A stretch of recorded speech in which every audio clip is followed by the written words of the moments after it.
This is a real story, and it all happened when I was between 10 and 11 years old. At the age of 10, I often had nightmares of my mum killing and hurting me, and thought that eventually they would stop, as I knew my mother was never going to actually do anything like that. A few weeks later, the terrifying nightmares came to a stop. One afternoon, I was in the kitchen, and I suddenly heard multiple voices behind me, which all sounded like my mother, but as I looked around to see where the noise was coming from, there was nothing there. I put it down to tiredness. Later on that day, in the evening, I was about to get into bed, and suddenly those voices started up again. This time I saw where the sound was coming from. It was coming from my mum. I was so confused and scared that I couldn't speak. The voices were whispering something I couldn't understand. Suddenly one of them pulled my arm and dragged me into the kitchen, where more of my mums were just walking around and behaving like they belonged to my family. Just to make sure I wasn't dreaming, I took a knife and cut my finger a little until I drew blood. Doing this panicked me further because I thought I had some kind of schizophrenia. I began to cry. Just as I started crying, somebody poked my shoulder, and as I turned around, it was my real mother. She asked me what I was doing in the kitchen. I looked around frantically, and all the other mums had disappeared. I told my mum what had happened, so she hugged me and told me I was just tired. I'd had so many situations where I'd seen my mum in this same way. It was happening a lot, and only at home, and it came to the point where I couldn't trust my own mum anymore. Even though the others always disappeared when my real mum talked to me, I didn't have these experiences every day, but at least 3 or 4 times a week. Gladly, it all ended a couple of months before I turned 12. I'm not sure what and why it happened. I wasn't on any drugs, nor did I have any mental illnesses. I'm 15 now and just wanted to share what happened to me. I have a good relationship with my mum now. Thank you for reading this and have a nice and safe day.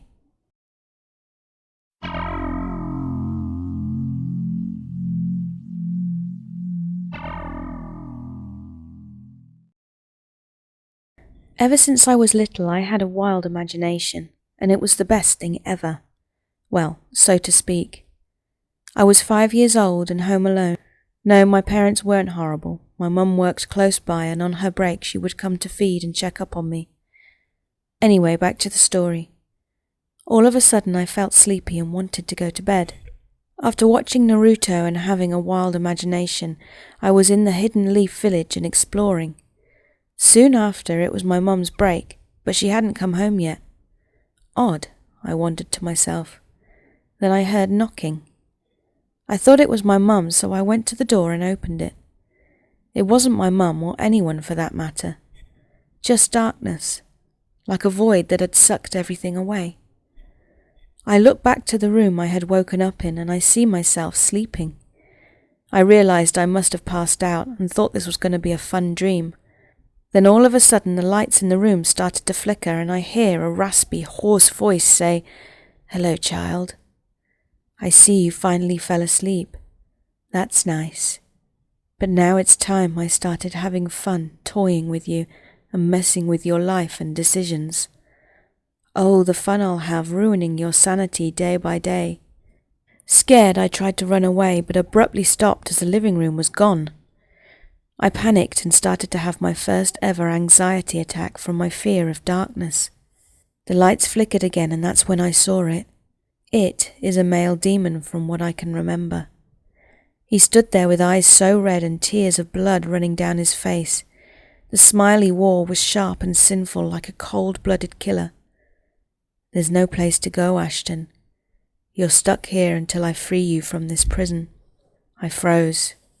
How did this thing know my name? Why is it here, and why is it tormenting me? I looked him in the face and said, "Why are you here? Why did you pick me to be your victim?" The demon just stood there, and I swore I could hear someone screaming my name, and it sounded like my mum. I cried and said, "Mum, please help me." The demon glared at me and told me in a scolding tone, "Hush, she cannot hear you. But now from this day forth you will be my prey, and there is nothing you or your family can do about it." I woke up with tears running down my face. I saw my mum and dad in the dining room and they looked at me confused, wondering why I was crying. I sat up and I felt a sharp pain and yelled out. I took off my shirt and there was a claw mark running from my shoulder to my hip.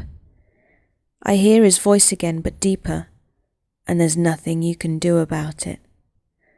My mum snapped me out of my daze, looking at it and panicking, asking, "What happened, Ash?" I said a demon did it, but they didn't believe me.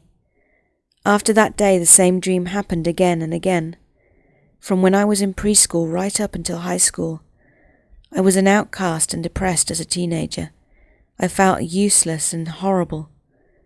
Now I'm looking for a way to end this demon's torment and torture, even if it costs my life.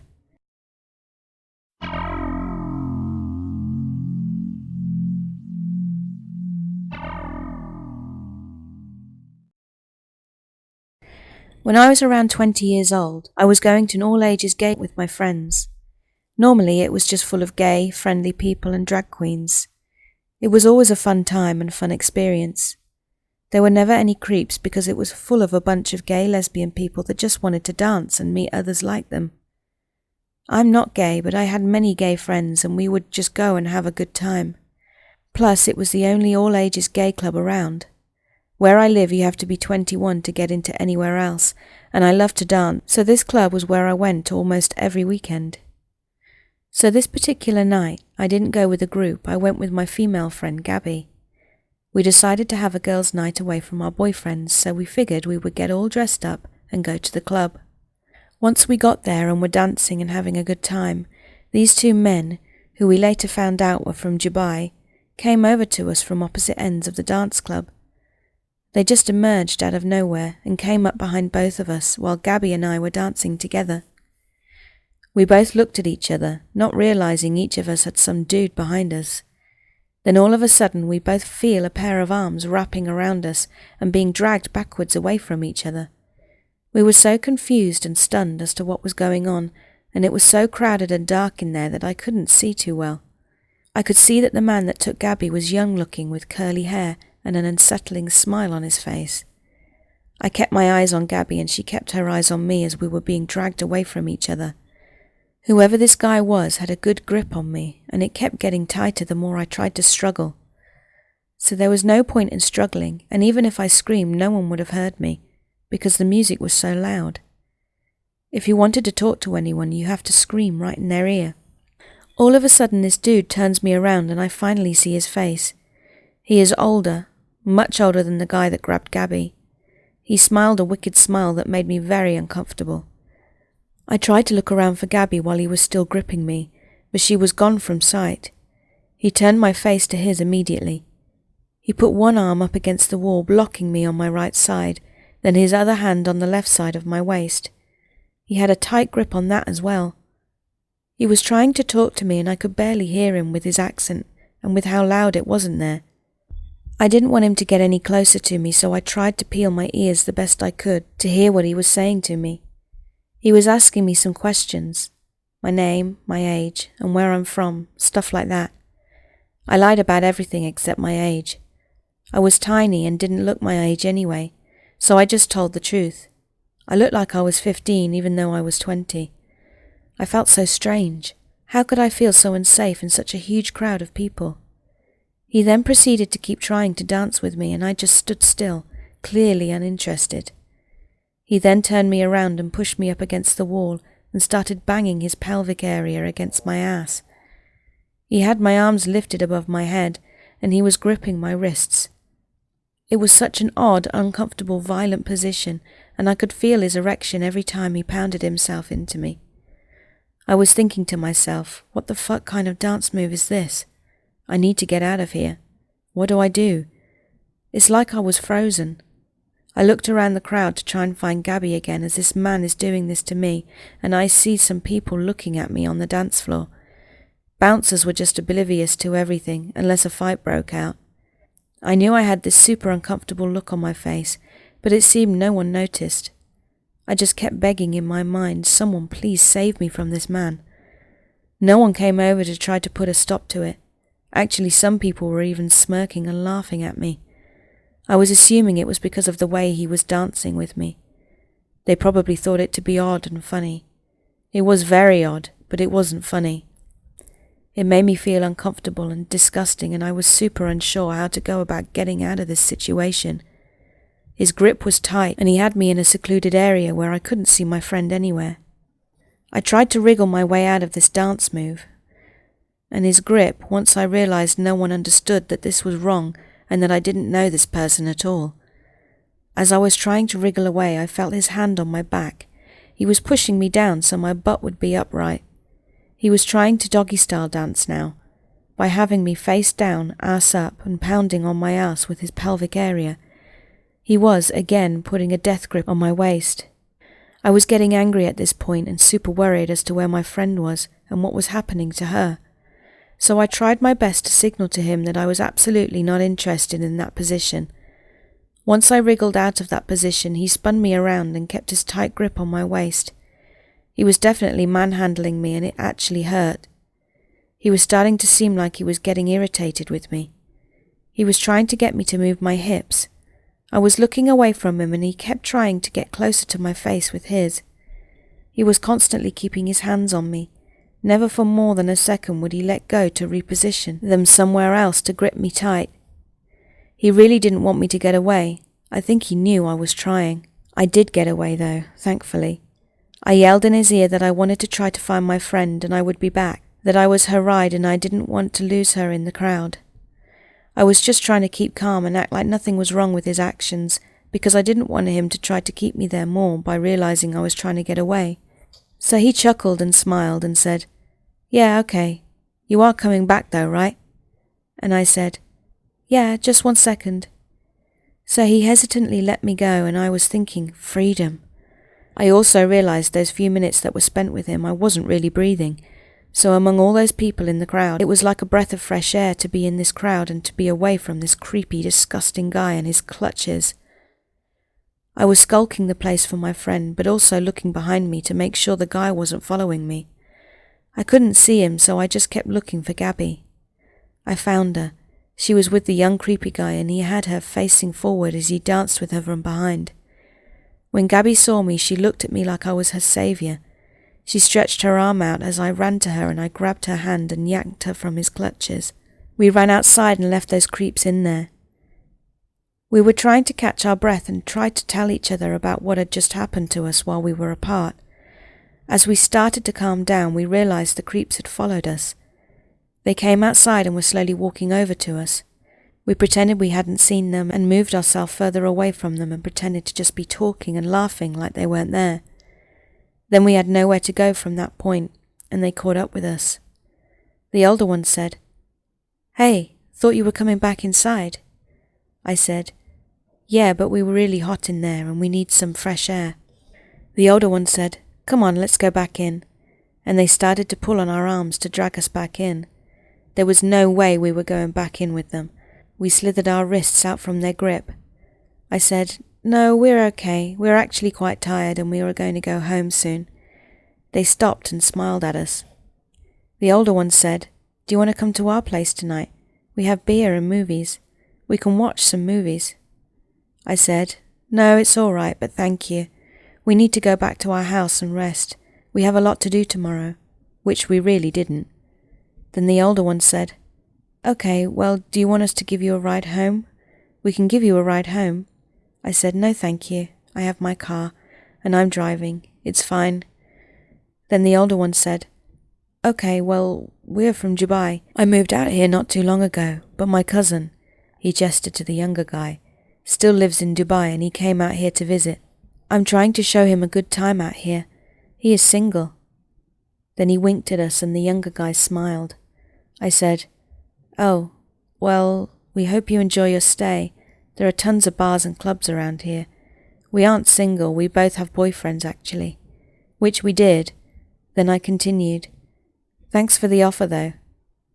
They had a brief look of disappointment but continued to smile at us. The older one did most of the talking, and the younger one just looked at us back and forth.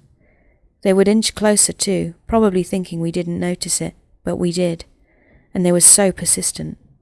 Then I said, Well, we're going home now. Nice meeting you. And then the older one grabbed my arm and I turned back around. He said, Can we have your numbers? You're both so beautiful. My cousin here really likes your friend.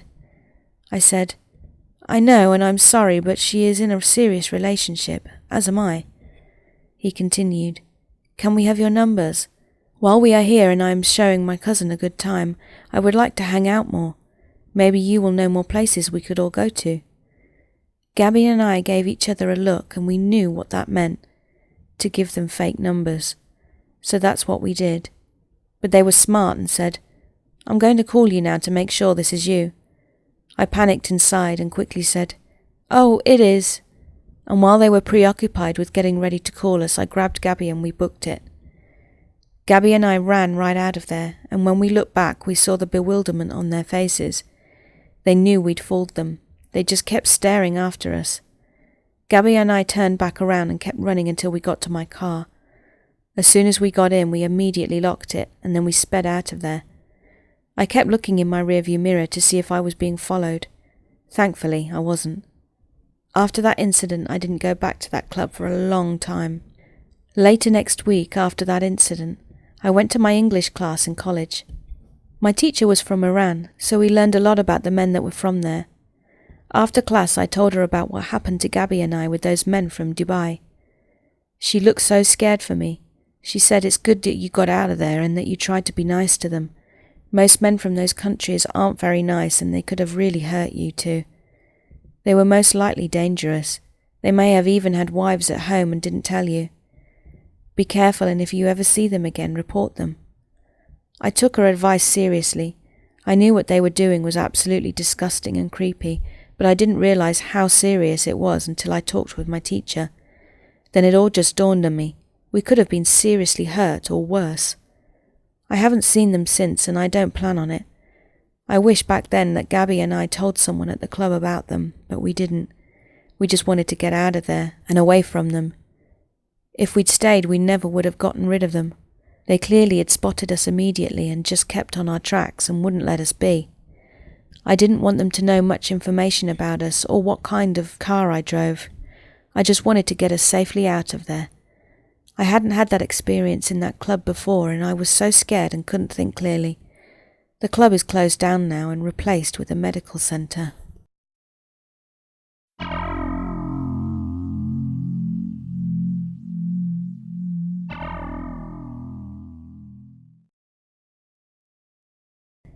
Now this is my dad's story. So my dad grew up in Louisiana across the street from an extremely haunted house. My dad has never believed in the afterlife or the paranormal, but he can still never explain the things that happened in this house. My dad was frequently over across the street at the house because the lady who lived there was away a lot. The woman who lived there was a widow, and her husband and grandmother both died in the house. Before her husband passed, she had an oil painting done of him that hung in the dining room. A couple of months after her husband passed away, she reconnected with an old high school fling and left the state to go see him. Immediately after she left, the oil painting faded pitch black without any explanation. Both my dad and grandmother witnessed this. When she was gone, my grandmother would go over to her house to check up on things. My grandmother would also sit over there for several nights to do the woman's taxes. My dad said he would always look out of his window while my grandmother was across the street, just to check in on her. The house has big front windows and it was easy to see in. One specific night while my grandmother was across the street, my dad looked out of the window and swore he saw a figure in the window standing right behind his mum. He got freaked out and called my grandmother to ask her if someone was over there with her. She replied no, but I swear I keep seeing something out of the corner of my eye.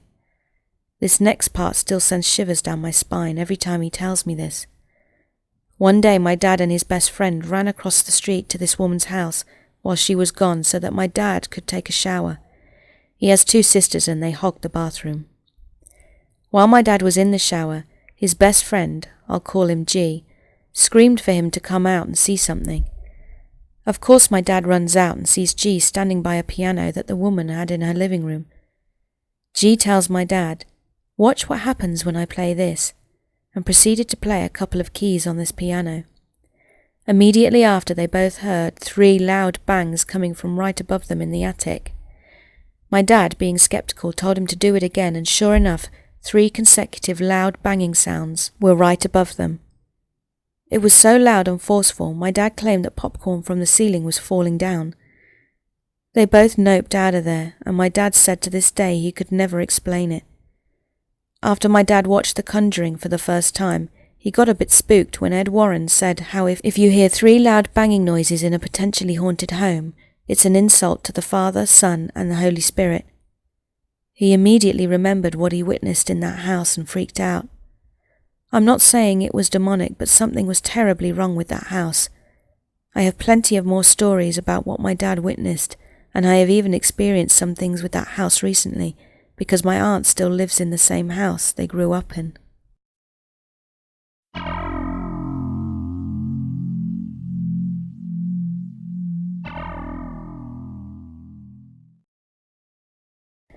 I recently took a trip to Missouri to visit my brother. I had to fly back to Atlanta and connect to another flight to Jacksonville. Well, life throws us curveballs, and I ended up with a 9-hour layover instead of my planned 1-hour one. It wasn't a big deal. Atlanta has a huge airport filled with tons of stuff to do to keep me busy, or so I thought.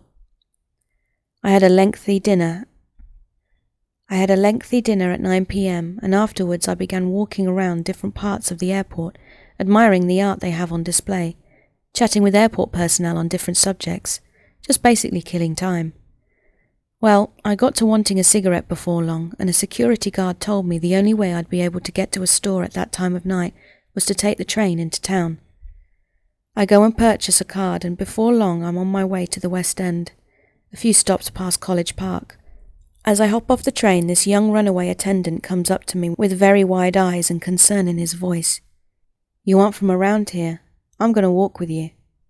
"What the fuck are you doing here at 2 a.m?" he asked me, almost as if I'm slow or something. "I'm walking to the store. I need some nicotine," I say back calmly, as if I'm not already freaked out at this random stranger approaching me in such a manner. I felt a sense of ease. If he wanted to rob me, he could have done it already. He was just making sure I didn't get jumped because I literally looked touristy as fuck. We make it to the store and I grab what I needed. He tells me to get my ass back to the airport and to not try anything like this again. I agree and we part ways. As I'm making my trip back to the train, I can't help but feel as if I'm being followed.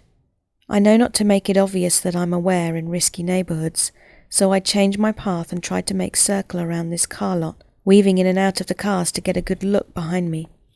I spot a man about my height in a red hoodie, just pacing back and forth looking directly at me. I crouch behind a truck and figure out that if I stay low I can lose him and make it to the station.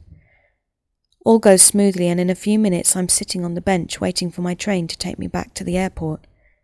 Safe, I thought to myself as I puffed on my Newport and scrolled through Instagram. It wasn't long before a few other passengers began to show up, ready as I was to catch the last train in. "Last gold line to airport, 5 minutes, the LED sign flashed. Then I saw him again, the man in the red hoodie walking up the stairs with his eyes locked in my direction. My heart sank. Coming from the airport, he must have known I don't have a weapon on me. I stand up and face him, nervous as fuck, but I wasn't going to bitch out. I noticed he wasn't holding anything, so I felt that if something did kick off, we could just fight it out. Not that I wanted to, but it's a lot better than seeing your assailant with a weapon, I guess. He sits down at the bench I was just sitting on. "Hey, lil' man," he says. "Watch out, they're trying to snatch you up and take your backpack," he said, almost out of breath. I turn to look and see a group of young boys with a metal pipe down the walkway of the station. "I've been trying to follow you and tell you before they caught you slipping in the dark. They do it to a lot of folks coming from the airport. I lost you when you dipped in the parking lot." Just then the train screeches around the track. "Follow me," he says. We both get on the train and sit down. The boys get on our same car. At this point I know I'm going to be flying into Jacksonville with a few scars, but the adrenaline rush is overwhelming at this point. He runs as if to get off the train and I follow. The boys all run off and are frantically running towards my door from the outside. However, we both double back just as the doors close and leave the boys stranded at the station. Home free, I thought, and let out a laugh. I look over and realize that my friend was nowhere to be found. This couldn't be right. He never left the train. How could he not be here? I ask a woman sitting a few seats across me if she'd seen anyone with a red hoodie. I think we may have left him behind. She looks as confused as I do and says, "Son, you're the only one to get on. I was worried those boys were going to kick your ass for a second, but you kind of pulled some slick shit back there. Now what's this about a red hoodie?" "Nothing," I said quietly, and I made my way back to the airport. I haven't spoke of this much since then, because I'm rerunning every scenario in my head of what could have happened to him. Then it dawned on me. The Marta is haunted by a friendly crackhead ghost, and that's some shit that could only happen in Atlanta.